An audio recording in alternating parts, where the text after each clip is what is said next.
The large context is, once again, whatever else we don't know about the story, we do know that this is a story about gun violence in America.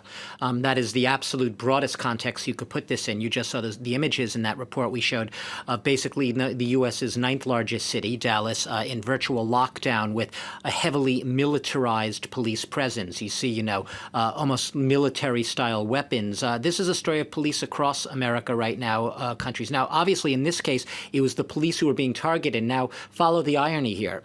This was essentially a sniper or snipers ambush on police officers who were protecting a peaceful rally against fatal shootings by police of black men. I know that sounds very complicated. That's what it is here. But the rally itself in recent days, and not to minimize the fact that this is about violence against targeting of police for whatever reasons we don't know clearly yet, can't connect the dots very clearly, but it was the rally was against the latest in a series of back-to-back shootings in recent days. We were talked all day yesterday about the shooting in Minnesota, which was captured and went viral on a 10-minute video in which a woman sat in a car talking about what happened to her boyfriend as he laid slumped and bloodied alongside her, dying, with an officer pointing his gun at her. I just wanted, before I get back to that, have our viewers take a look at that video, which was the second really incident in 2 days of a video emerging of a fatal shooting of a black man by police. He let the officer know that he had a firearm and he was reaching for his wallet, and the officer just shot him in his arm. We're waiting for a back. I will, sir. No worries. He just shot his arm off. We got pulled over on Larpener. I told him not to reach for it. I told him to get his hand out of it. You told him to get his ID, sir, and his driver's license. Oh my God, please don't tell me he's dead. Please don't tell me my boyfriend just went like that. Just keep your hands where they are, please. Yes, I will, sir. I'll keep my hands where they are. It's still hard viewing that video after many, many times. First of all, several things we can say. The fact this phenomenon of videos emerging, we've gotten sort of, numb to it. A lot of people will say, wow, her boyfriend's dying besides her. And the first instinct is you film it. You put it on your iPhone. You talk about it. There are more videos, I think there were 76 videos of these types of incidents which emerged in the first half of last year, 2015. It's gone up, about 105 in the first 6 months of this year, 2016. So the video phenomenon is emerging. We're now almost expecting to see videos. There's almost this awful, gruesome, grisly, voyeuristic aspect, unfortunately, behind a lot of these incidents where the videos go viral. But the other thing that really struck me, and I'm sure a lot of other viewers, is she does appear eerily calm. She's narrating this very calmly as her boyfriend is laying bloodied and dying alongside her. And you say, well, one of the reasons, is likely that, a lot of black people in America will say this time and again after these types of incidents. They grow up in fear of police officers. They do not have the same image and perception of the police as being your friends out to protect you as white people do. And while a lot of white people tend to find a lot of these videos and images shocking, a lot of black people will tell you, welcome to our life, welcome to our reality. This is what we've been living with for years. It's just that you're now all seeing these images. What we've been sort of living with and knowing is happening all the time. And in this case, it's interesting. You see at the very end, the officer telling her to keep her hands on the wheel, and she basically saying, yes, no worries, officer, yes, I will. Really trying to talk him down, trying to remain calm, being very deferential to him, calling him sir at several points. There was a black congressman, Jim Clyburn, in the U.S., and this has been a big theme in the U.S. right now.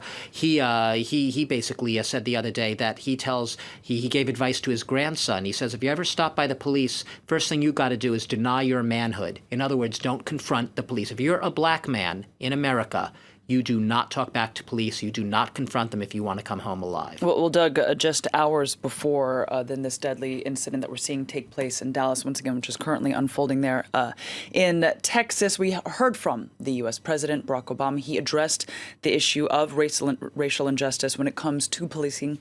Let's listen to what he had to say. There's a big chunk of our fellow citizenry that feels as if, because of the color of their skin, they are not being treated the same. And that hurts.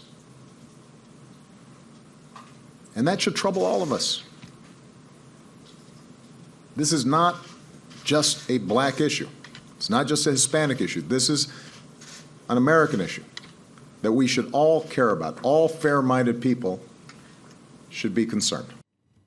It's an American issue. You know, Barack Obama had originally, way back when he was running, saw himself sort of as a post-racial president. You know, that looks like extremely optimistic thinking now, you know, given the fact that America, if it hasn't really been backsliding on the progress from the civil rights gains, you know, 50 years ago, it's definitely in danger of doing so. You know, Barack Obama pointed out these are not isolated incidences. He says that they are symptomatic of what he sees as racial disparities in the U.S. criminal justice system. How do you translate that? It basically means that blacks are overwhelmingly more singled out, racially profiled than whites. And just it's not just me blabbing on about it. You know, there are a few concrete, hard statistics gathered by gun watching groups that map track gun violence. At least 346 black people, some say more, killed by police last year, 2015, for which I do have the statistics. Blacks 3 times more likely to be shot by police and killed in the United States than whites. 30% of black victims were unarmed last year in 2015. I mean, these statistics say a lot. They're not just sort of empty statistics. They tell the entire story, really from the black point of view of how they feel. And fewer than 1 in 3 black people killed by police in America in 2015, and this is really significant, were suspected of a violent crime and allegedly armed. Fewer than 1 and 3.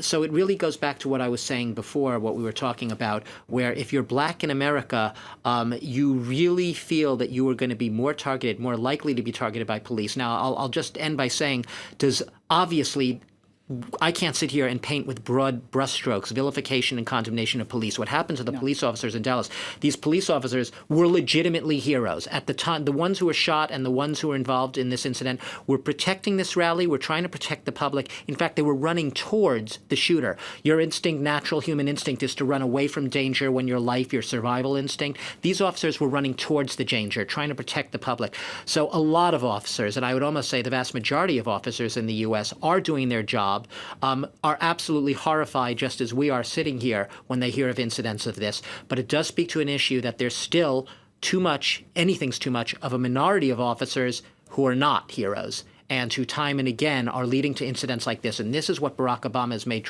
really a priority of a pillar of his presidency, trying to tackle this racial profiling that is still to a more or less extent endemic across America, regardless of geographic region, regardless of the city, regardless of the level of crime.